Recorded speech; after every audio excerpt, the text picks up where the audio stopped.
Hi guys, welcome back to my YouTube channel. हम पढ़ रहे थे मारवाड़ के राठौड़ वंश के बारे में, जिसमें हम मालदेव के बारे में पढ़ चुके थे। उसके बाद में हमने पढ़ा था कि मालदेव के 4 पुत्र हुए हैं। एक का नाम आता है राम, दूसरे का नाम उदय सिंह, तीसरे का नाम चंद्रसेन और चौथे का नाम आता है रायमल। तो हमने देखा कि इन्होंने उत्तराधिकारी बनाया चंद्रसेन को। तो आज हम पढ़ते हैं राव चंद्रसेन के बारे में, जो कि मारवाड़ के एक बहुत ही प्रतापी शासक माने जाते हैं। तो चलिए शुरू करते हैं।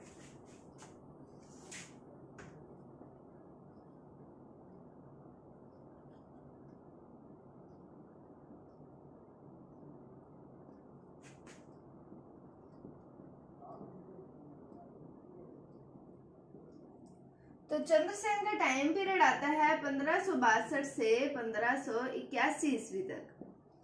चंद्रसेन का जन्म हुआ था जुलाई 1541 में। जुलाई 1541 में इनका जन्म हुआ था। उसके बाद में हमने पढ़ा था कि हम पहले इनके समकालीन देख लेते हैं कि कौन कौन से शासक हुए हैं। एक तो मुगल वंश में और दूसरा मेवाड़ में। तो पहले हम देखते हैं मुगलों में इनके कौन कौन से समकालीन शासक हुए हैं। तो आते हैं अकबर, जिनका टाइम पीरियड आता है 1556 ईस्वी से 1605 ईस्वी तक। तो ये हो गए इनके समकालीन मुगल वंश में। फिर हम देखते हैं मेवाड़ में। तो मेवाड़ में उदय सिंह, इनका टाइम पीरियड आता है 1537 से 1572 ईस्वी तक। और फिर इनके पुत्र महाराणा प्रताप, इनका टाइम पीरियड आता है 1572 से 1597 ईस्वी तक। तो मुगल वंश में तो समकालीन हुए अकबर और मेवाड़ में समकालीन हुए उदय सिंह और महाराणा प्रताप। तो हम देखते हैं कि अकबर के पास जाएंगे इनके भाई। कैसे जाएंगे? उन पर करते हैं चंद्रसेन आक्रमण। तो अब हम पढ़ते हैं उस आक्रमण के बारे में।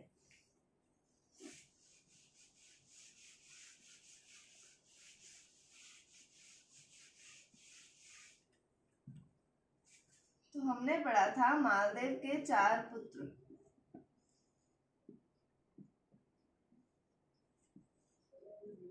पहले का नाम था राम, दूसरे का नाम आता है उदय सिंह,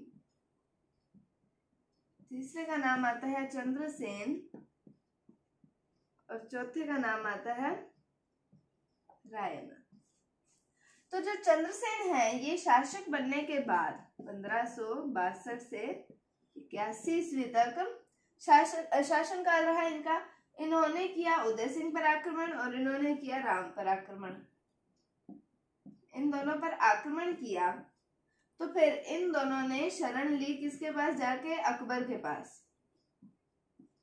तो अभी अकबर के पास गए तो अभी इसको भड़काएंगे कि आप चंद्रसेन पर आक्रमण करो, हमें जोधपुर की जागीर दिलवाओ, हमें जोधपुर दिलवाओ, मारवाड़ पर हम अधिकार करना चाहते हैं। तो राम और उदय सिंह ये दोनों चले गए अकबर के पास चंद्रसेन के खिलाफत करने के लिए, चंद्रसेन का विरोध करने के लिए।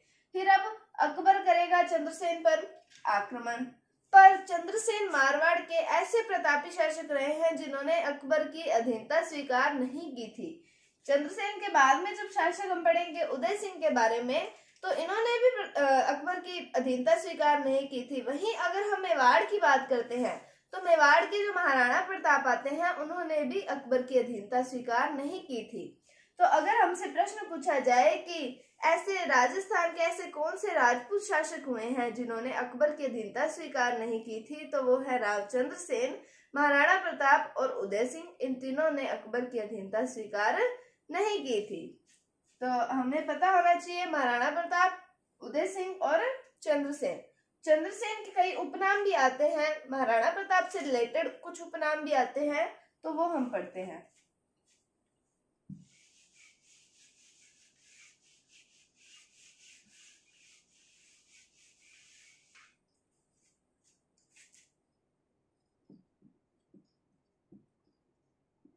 तो चंद्रसेन को कहा जाता है प्रताप का अग्रगामी।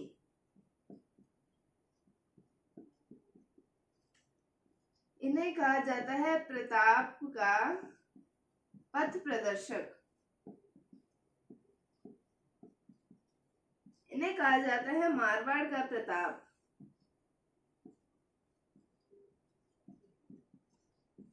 इन्हें कहा जाता है भूला बिसरा राजा।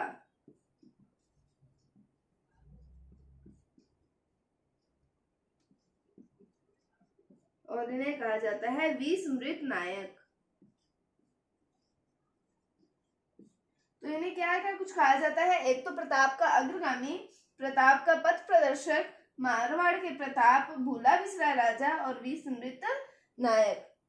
भूला बिसरा राजा इन्हें क्यों कहा जाता है, क्योंकि ये अपने शासनकाल में इधर उधर भटकते ही रहे थे, ये इन्होंने एक जगह टिककर शासन किया ही नहीं था, इस कारण इन्हें भूला बिसरा राजा कहा जाता है। ये हम पढ़ेंगे कैसे ये भटके, कैसे इन्होंने मतलब एक स्थान से दूसरे स्थान, दूसरे से तीसरे स्थान पर गमन किया इन्होंने अकबर के आक्रमणों के तहत। तो हम पढ़ते हैं अकबर के आक्रमणों के बारे में राव चंद्रसेन पर जो हुए थे।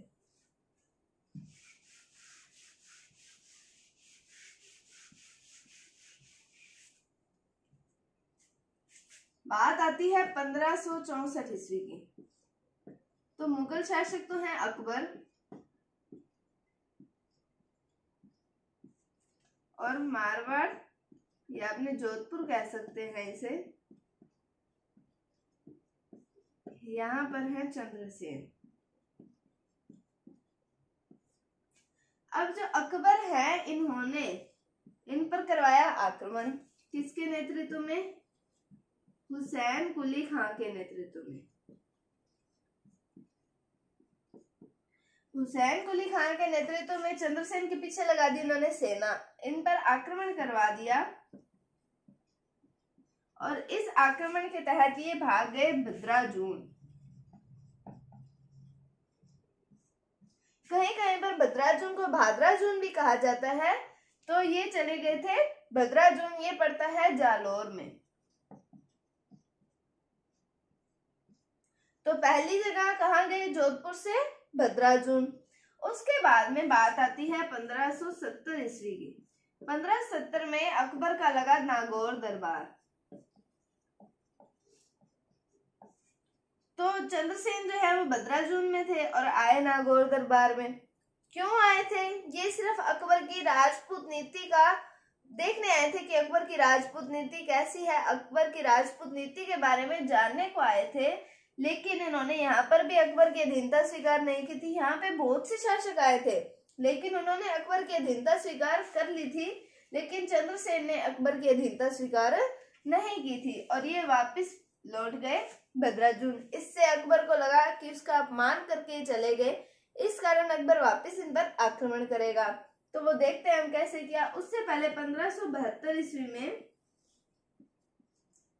बीकानेर के राय सिंह को उन्होंने जोधपुर का सूबेदार नियुक्त किया। किसने, अकबर ने। 1572 बीकानेर के राय सिंह कौन थे, कल्याणमल के पुत्र थे।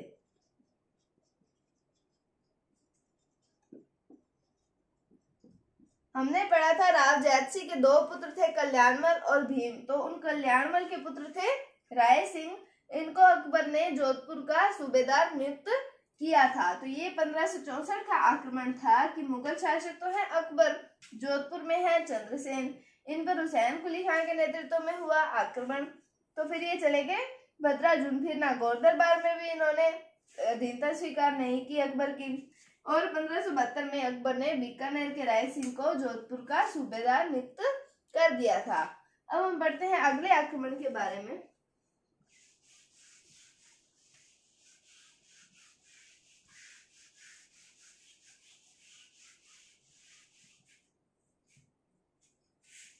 बात आती है 1574 ईस्वी की। अकबर है, अभी आक्रमण करवाएंगे भद्राजून पर। भद्राजून में कौन है, चंद्रसेन। अब इन्होंने करवाना है आक्रमण। फिर ये करवाएंगे जलाल खान के नेतृत्व में। पहले करवाया था हुसैन कुली खान के नेतृत्व में, अब करवाया इन्होंने जलाल खान के नेतृत्व में आक्रमण करवाया। किस पर, चंद्रसेन पर। चंद्रसेन फिर चले गए, कहाँ चले गए, सिवाना। और सिवाना में जाकर शरण ले ली थी। सिवाना दुर्ग के मैंने आपको दो नाम बताए थे, एक तो जालौर दुर्ग की कुंजी और दूसरा मारवाड़ के राजाओं की शरण स्थली। तो जो सिवाना दुर्ग है ये पड़ता है बाड़मेर में। बाड़मेर में हल्देश्वर पहाड़ी पर है बना हुआ कौन सा? सिवाना दुर्ग। तो 1574 में अकबर ने आक्रमण करवाया जलाल खां के नेतृत्व में, किस पर? चंद्रसेन पर, और वो चले गए सिवाना।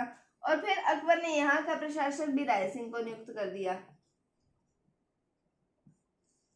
यहाँ का प्रशासक राय सिंह को नियुक्त कर दिया। ये था 1564 की घटना। उसके बाद में आगे पढ़ते हैं।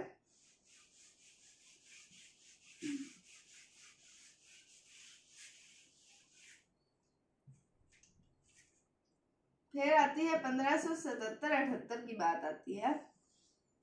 तो अब सिवाना में है चंद्रसेन,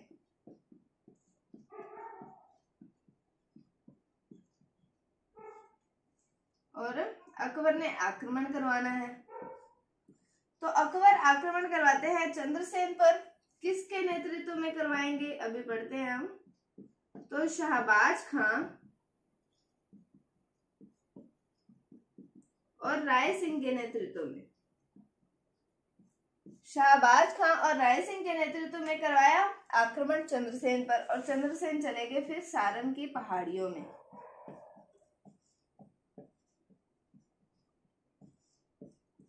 तो सारण की पहाड़ियों में चले गए। कौन चले गए? राय सिंह। सारण की पहाड़ियां पड़ती हैं सोजत पाली में।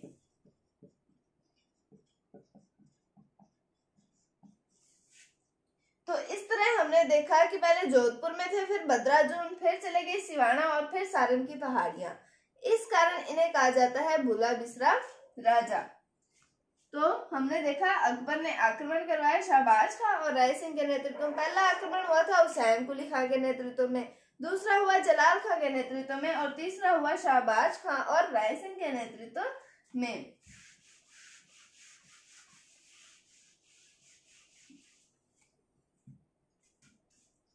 और फिर इनका देहांत होता है 1581 ईस्वी में। 1581 में इनका देहांत हो जाता है, और 1581 से 83 ईस्वी के बीच में, 1581 से 1583 ईस्वी के बीच में अकबर जो है वो जोधपुर को खालसा भूमि घोषित कर देता है।